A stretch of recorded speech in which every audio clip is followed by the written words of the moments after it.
বিসমিল্লাহির রহমানির রহিম। আসসালামু আলাইকুম। এই দেখেন আমি গ্রাম থেকে দুধ নিয়ে আসছি, আপনাদের দেখাচ্ছি। দেখেন কি পরিমাণ সর, কি পরিমাণ মোটা হয়ে সর পড়ছে। এই সরগুলো আমি উঠিয়ে রাখবো, এটা ঘি বানানোর জন্য। দেখেন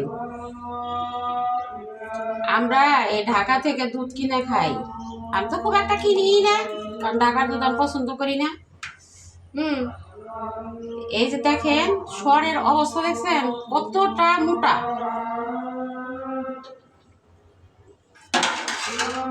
কতটা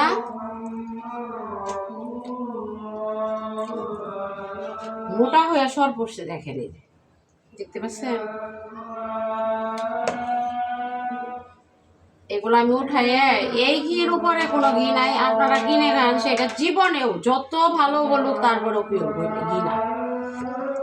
আপনারা হাতে যেটা বানাবেন এইটা হচ্ছে পিওর ঘি। আমি এখানে 10 কেজি দুধ আনছি, 10 কেজি দুধের এই যে ঘি ইয়ে করতেছি, সর উঠাইতেছি। এখানে কিন্তু অনেকগুলা ঘি হবে।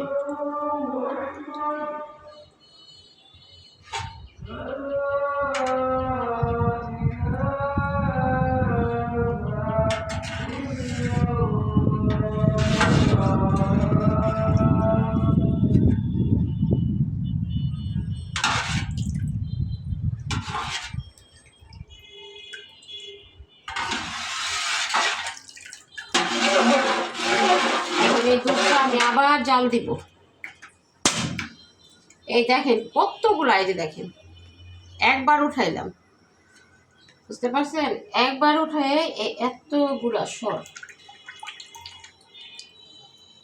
এই যে দুধগুলা রেখে দিতেছি।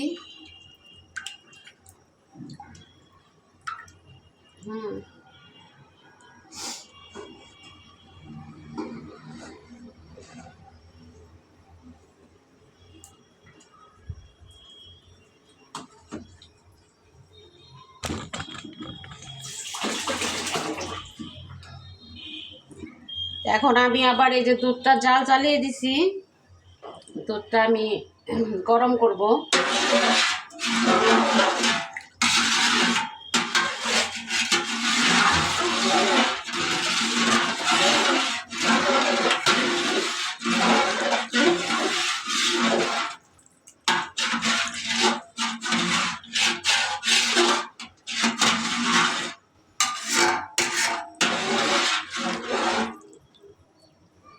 দেখেন উঠাইছি, তারপর অবস্থা বুঝছেন? আব্বু দুধ গরম করে তোমাকে দেই। ওই বিছানাটা গোছাও, ওই বিছানাটা গোছায় করতে বসো।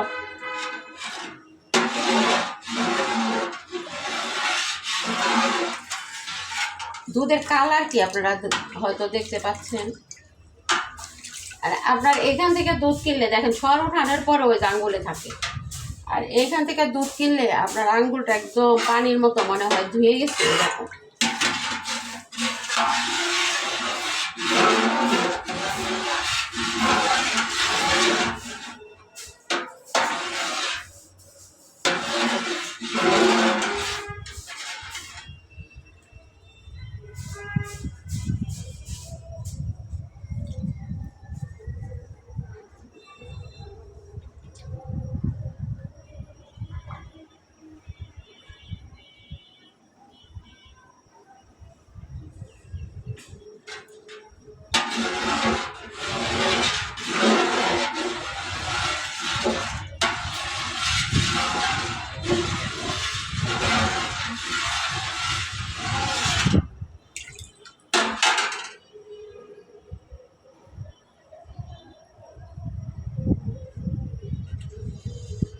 এখানে আমি 10 কেজি দুধ নিয়ে আসছি।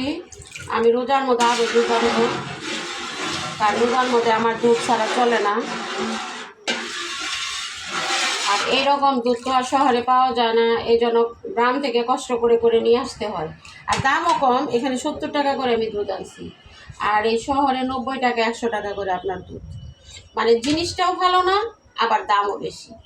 তাহলে যদি আমরা একটু কষ্ট করে গ্রাম থেকে নিয়ে আসি, আমরা যারা গ্রামে যোগাযোগ আছে, মানে গ্রামে যাতায়াত করি, আমরা তাজা কষ্ট করে যদি একটু নিয়ে আসি তাহলে ভালো জিনিসটা খাওয়া যায়। তা আমি কি জানেন, ভালো জিনিস খাওয়ার জন্য আমি কষ্ট করতে রাজি আছি। আমি হইলাম এরকম মানুষ।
সবাই ভালো থাকবেন। আল্লাহ হাফেজ।